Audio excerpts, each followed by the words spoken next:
E a condenação é esta, que a luz veio ao mundo e os homens amaram mais as trevas do que a luz, porque as suas obras eram más. Amados irmãos e irmãs, a paz do Senhor Jesus, Deus esteja abençoando cada um de vocês, que vocês possam ter um dia alegre e feliz na presença do Senhor. Hoje nós vamos falar aqui sobre 3 perguntas que eu acredito que muitos estão se fazendo, né, nesses últimos dias e principalmente nos últimos anos, mas agora em especial aí nessa última semana. Por que tem tanta coisa ruim acontecendo? Deus existe? E por que Deus permite? Então, acredito que essas 3 perguntas são as 3 perguntas que as pessoas mais se fazem, né? Talvez ali em pensamento, talvez conversando com alguém. As pessoas perguntam muito entre si, fazem esses questionamentos, né? Porque tem tanta coisa ruim acontecendo. Deus existe? E se Deus existe, por que Ele permite? Né? Então, as pessoas acredito que estão se perguntando nesse momento. Por isso que eu li aqui Mateus 3,19. E uma resposta ideal para a pergunta, para quem tem dúvida do porquê tem tanta coisa ruim acontecendo, em Mateus 12:24 diz assim, 24:12, diz assim: e por se multiplicar a iniquidade, o amor de muitos se esfriará. E a iniquidade cada vez mais tem se multiplicado. E a gente sabe que toda causa tem uma consequência. Todos os atos existe uma consequência. Se fazemos coisas boas, temos consequências boas. Se fazemos coisas ruins, temos consequências ruins. E Jesus ele já estava aqui alertando os discípulos. Aqui fala que é o sermão profético, o princípio das dores. Então Jesus ele já alertava os discípulos sobre coisas que iriam acontecer. E assim, a gente vê que as pessoas não têm mais amor ao próximo. A Bíblia diz que nós devemos amar a Deus sobre todas as coisas e ao próximo como a nós mesmos. A Bíblia diz que se nós dissemos que amamos a Deus, mas não amamos ao nosso próximo, a quem vemos, nós somos mentirosos. Porque como nós podemos não amar a quem estamos vendo e amar a Deus que nós não estamos vendo? Então, esse é aí um mandamento principal que as pessoas não cumprem. A falta de amor gera consequências terríveis na vida das pessoas. Gera consequências de dor, morte, tristeza. Isso é o que tem acontecido no mundo hoje. O mundo hoje vive numa falta de amor que é terrível. E a desobediência traz consequências. E são muitas consequências que a desobediência traz. Então, hoje em dia nós vivemos em um mundo que tem muitas mortes, muitas tragédias. E isso vem desde o princípio, a falta de amor. Nós podemos ver lá no livro de Gênesis, no capítulo 4, no versículo 8, que diz assim: e falou Caim com seu irmão Abel. E sucedeu que, estando ele no campo, se levantou Caim contra seu irmão Abel e o matou. Olha aí, desde aí o princípio já veio a desobediência, já veio a falta de amor, já veio a inveja, já veio a contenda, já veio muitas coisas desde lá do início dos tempos, né, do comecinho lá, de quando Deus criou o mundo. Em Gênesis, no capítulo 6, no versículo 5, Deus vê que a maldade do homem, ela começa, a corrupção geral do ser humano, ela começa a acontecer. Diz assim no versículo 5, e viu o Senhor que a maldade do homem se multiplicara sobre a terra, e que toda a imaginação dos pensamentos de seu coração era só má continuamente. Então arrependeu-se o Senhor de haver feito o homem sobre a terra, e pesou-lhe em seu coração. Então, meus irmãos, aí nós podemos ver que desde o início já veio ali uma maldade, veio ali uma corrupção geral da humanidade e fez com que existisse tantas coisas ruins. Já começaram a existir coisas ruins no mundo desde os tempos passados, continuando aqui ainda no versículo 6, a Bíblia diz assim, a terra, porém, estava corrompida diante da face de Deus, e encheu-se a terra de violência. E viu Deus a terra, e eis que estava corrompida, porque toda a carne havia corrompido o seu caminho sobre a terra. Então, aqui é onde Deus, já é o início aqui, onde Deus manda um dilúvio para destruir, porque ele viu que toda a terra havia sido corrompida, o que não é diferente nos dias de hoje. Está tudo corrompido, está tudo pelo avesso, o certo virou errado, o errado virou certo. A maldade tem crescido no coração do homem, a arrogância, a autossuficiência, achar que não depende mais de Deus,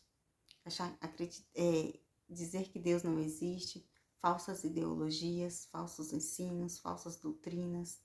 Tudo isso tem contribuído para a situação que nós vivemos hoje no mundo. A próxima pergunta é: Deus existe? Então, em Gênesis, capítulo 1, diz assim: no princípio criou Deus os céus e a terra. E a terra era sem forma e vazia, e havia trevas sobre a face do abismo, e o Espírito de Deus se movia sobre a face das águas. Então, no princípio criou Deus a terra. Deus existe, Deus é, Deus já havia. Então, a Bíblia diz que tudo que tem na terra foi ele que criou. É impossível que a natureza fosse capaz, através de uma explosão, criar tudo que existe hoje no mundo. Isso, assim, é impossível, porque até os cientistas, eles procuram resposta, mas eles ainda não encontraram uma resposta definitiva de como tudo que existe foi criado. Então, assim, é algo sobrenatural de Deus, que só pode vir de um ser poderoso, um ser sobrenatural. E esse ser é Deus, que ele existe e que ele é, porque ele diz, eu sou. Então, ele é Deus. João, capítulo 1, Evangelho de João, capítulo 1, diz assim: no princípio era o verbo, e o verbo estava com Deus, e o verbo era Deus. Ele estava num princípio com Deus. Todas as coisas foram feitas por ele, e sem ele, nada do que foi feito se fez. Aqui, esse verbo aqui está falando de Jesus Cristo, que no princípio Jesus era o verbo. E o verbo estava com quem? Com Deus. Então Deus existe sim. Deus é todo-poderoso, aquele que criou o céu, a terra e o mar e tudo que neles há. Apocalipse 4, capítulo 4, versículo 11, diz assim: digno és, Senhor, de receber glória e honra e poder, porque tu criaste todas as coisas e por tua vontade são e foram criadas. Então aqui é só um resumo aqui do grande poder de Deus. E existem alguns salmos também que falam de tudo que Deus criou, fala da soberania, fala do poder de Deus. Então Deus é onipotente, onipresente, onisciente. Deus, ele está em todo lugar. Deus, ele vê tudo e ele sabe de todas as coisas. Eu, particularmente, claro, como cristã, não tenho dúvida, sei sim do poder e da existência de Deus. E Deus existe sim. Deus ama o pecador, ele odeia o pecado. Ele ama a humanidade, ele odeia tudo que está acontecendo com a humanidade, esse mal que tem, essas maldades que tem acontecido, esse esfriamento do homem. Isso entristece o coração de Deus. Mas Deus, ele ama o ser humano, porque o ser humano é criatura dele. E a Bíblia diz que ele não tem prazer na morte do ímpio. Então, aquele que está em pecado, aquele que está numa vida que não agrada a Deus, que se arrepende, Deus acolhe ali, adota como filho dele. E ainda falando sobre a existência de Deus, em Salmo 139, diz assim, versículos 6, 7 e 8, diz assim: tal ciência é para mim maravilhosíssima, tão alta que não a posso atingir.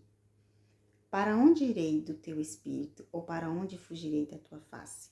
Se subir ao céu, tu aí estás. Se fizer no céu a minha cama, eis que tu ali estás também. Então, olha que maravilha. Esse Deus é maravilhoso, é poderoso, ele existe, ele criou todas as coisas. Então, o salmista aqui diz, tal ciência para mim é maravilhosíssima, tão alta que não posso atingir. Então, é algo inexplicável, inexplicável. Continuando ainda em Salmo 139, diz, versículos 12, 13 e 14, diz assim, nem ainda as trevas me escondem de ti, mas a noite resplandece como o dia. As trevas e a luz são para ti a mesma coisa, pois possuíste o meu interior, entreteceste-me no ventre de minha mãe. Eu te louvarei, porque de um modo tão terrível e tão maravilhoso fui formado. São as tuas obras e a minha alma o sabe muito bem. Então aqui o salmista diz que de um modo maravilhoso e tão terrível ele foi formado. O salmista diz que Deus conhece desde o ventre da mãe. Tá aqui mais uma prova da existência de Deus, de tudo que Deus criou. E para finalizar sobre a existência de Deus, eu quero deixar aqui no livro de Jeremias, no capítulo 29, versículo 13, que diz assim, e buscar-me-eis e me achareis, quando me buscardes de todo o vosso coração. Então, Deus está ensinando a buscar Ele. Se não busca, ninguém encontra aquilo que não busca. Quando a gente perde um objeto, alguma coisa, a gente começa a procurar, né? Ah, perdeu o celular, a gente começa a procurar. Então, encontrou porque buscou. Assim é com Deus. A gente, para ter uma intimidade com Deus, para conhecer Deus, é preciso buscarmos a Deus. Então, Deus existe e se você tem dúvida, busque a Ele que você vai encontrar. A terceira pergunta é, por que Deus permite? Então, no livro de Isaías, no capítulo 59, diz assim, versículo 1. Eis que a mão do Senhor não está encolhida para que não possa salvar, nem o seu ouvido agravado para não poder ouvir. Mas as vossas iniquidades fazem divisão entre vós e vosso Deus, e os vossos pecados encobrem o seu rosto de vós, para que vos não ouça. Porque as vossas mãos estão contaminadas de sangue, e os vossos dedos de iniquidade. Os vossos lábios falam falsamente, e a vossa língua pronuncia perversidade. Ninguém há que clame pela justiça, nem ninguém que compareça em juízo pela verdade. Confiam na vaidade e andam falando mentiras. Concebem o trabalho e produzem a iniquidade. Então, meus irmãos, Deus, ele não está surdo e a mão dele não está encolhida para que não possa nos ajudar, nos socorrer. Mas, como diz aqui a palavra dele, é as iniquidades que afastam o homem de Deus. Então, muitas vezes, muitas coisas acontecem por consequência do pecado, consequência da iniquidade. E aí as pessoas se perguntam, mas por que Deus permite que aconteça tanta coisa ruim? Se dizem que Deus é um Deus tão maravilhoso, um Deus que ama, um Deus que cuida. Mas são as consequências. Nós colhemos aquilo que nós plantamos. Como eu disse no início, se nós plantamos coisas boas, nós vamos colher coisas boas. Se nós plantamos coisas ruins, nós vamos colher coisas ruins. Então, tudo isso aqui é consequência. E Jesus também avisou que muitas coisas aconteceriam para o fim dos tempos. E nós estamos vendo que os dias se aproximam para a volta de Jesus. Tudo que a Bíblia falou em relação à volta de Cristo, e tudo que a Bíblia fala em relação à volta de Cristo está acontecendo. Então, nós precisamos buscar mais a Deus. A humanidade precisa buscar mais a Deus. E muitas coisas têm acontecido, muitas tragédias, muitas destruições, sabe? Pessoas que perdem suas vidas, crianças inocentes têm perdido as suas vidas por causa da consequência, a maldade que está no coração do homem. Vamos ler aqui agora alguns versículos no livro de Romanos, no capítulo 1, a partir do versículo 18, onde diz assim, a idolatria e depravação dos gentios. Porque do céu se manifesta a ira de Deus sobre toda a impiedade e injustiça dos homens, que têm a verdade em injustiça. Porquanto o que de Deus se pode conhecer, neles se manifesta, porque Deus lhe manifestou. Porque as suas coisas invisíveis, desde a criação do mundo, tanto o seu eterno poder como a sua divindade, se estendem e claramente se veem pelas coisas que estão criadas, para que eles fiquem inexcusáveis, porquanto, tendo conhecido a Deus, não o glorificaram como Deus, nem lhe deram graças. Antes, em seus discursos, se desvaneceram, e o seu coração insensato se obscureceu. Dizendo-se sábios, tornaram-se loucos, e mudaram a glória do Deus incorruptível em semelhança da imagem de homem corruptível, e de aves, e de quadrúpedes, e de répteis. Pelo que também Deus os entregou às suas concupiscências do seu coração, a imundícia, para desonrarem o seu corpo entre si, pois mudaram a verdade de Deus em mentira e honraram e serviram mais a criatura do que o Criador, que é bendito eternamente. Então, outra consequência aqui também é a idolatria e a depravação. Então, a idolatria é uma consequência muito grave. É um pecado muito grave, a idolatria. E a idolatria não é só idolatrar imagens, adorar, estar diante de uma imagem e adorar. Existem também outros tipos de idolatria, mas eu não vou entrar aqui nesse assunto para o vídeo não ficar muito longo. Então, assim, aqui eu estou lendo aqui falando sobre a consequência de tanta maldade que há no mundo. Porque muitas pessoas têm essa dúvida, por que Deus permite? Então, por isso que estou lendo aqui, não vou entrar no assunto da questão da idolatria. São coisas, meus irmãos, que nós temos que vigiar muito, que mesmo nós como cristãos, nós temos que vigiar. Porque hoje em dia a gente vê isso, infelizmente, até mesmo dentro das igrejas. Até dentro das igrejas, dentro do meio cristão, a gente vê muita coisa que tem desagradado a Deus. E as consequências, elas vêm.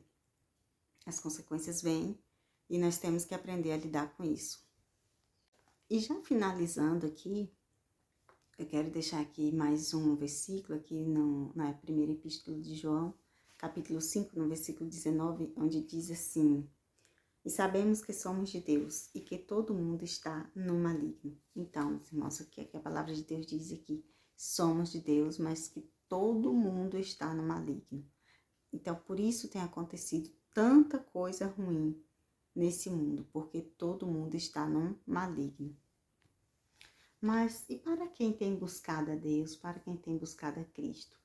Tem esperança. Aqui na epístola do apóstolo Pedro, na segunda epístola, no capítulo, deixa eu só ver aqui, capítulo 3, versículo 14, e depois eu vou ler o 17, diz assim: pelo que, amados, aguardando estas coisas, procurai que deles sejais achados imaculados e irrepreensíveis e em paz. No 17 diz assim: vós, portanto, amados, sabendo isto, de antemão, guardai-vos de que, pelo engano dos homens abomináveis, sejais juntamente arrebatados e descaiais da vossa firmeza. E aí, vamos complementar aqui que diz: antes crescei na graça e conhecimento de nosso Senhor e Salvador Jesus Cristo. Então, meus irmãos, para quem está numa vida com Cristo, para quem está servindo a Cristo e obedecendo a palavra dele, nós temos que, aqui Pedro, ele deixa aqui essas orientações. Tomar cuidado, né? Para que nós não venhamos ser enganados, para que nós não venhamos cair no engano de homens abomináveis e sejamos juntamente com eles arrebatados. É o que eu disse anteriormente, que nós devemos vigiar, porque tem muita coisa, até mesmo dentro das igrejas, que tem desagradado ao Senhor. Então, que nós possamos ter sabedoria, que nós possamos ter firmeza nos caminhos do Senhor, que nós não venhamos desanimar por tudo que nós estamos vendo, tudo que nós estamos vivendo, tanta coisa ruim, tanta coisa que tem entristecido o coração de Deus, que tem entristecido o coração dos homens, dos pais, das mães, tantos sofrimentos, tantas perdas, tanta dor, tanto sangue tem sido derramado, mas que nada disso venha nos causar frieza, que nada disso venha nos causar um distanciamento entre nós e Deus, porque nós precisamos de Deus, Nós somos povo eleito, nós somos geração eleita do Senhor. O Senhor tem um lugar reservado para nós lá no céu. A nossa vida eterna, a nossa herança não é aqui. A nossa herança é lá no céu. Então, que todos nós possamos ter essa firmeza e esse ânimo para poder seguir em frente e aguardar a vinda do Senhor. Amém? Fiquem todos com Deus.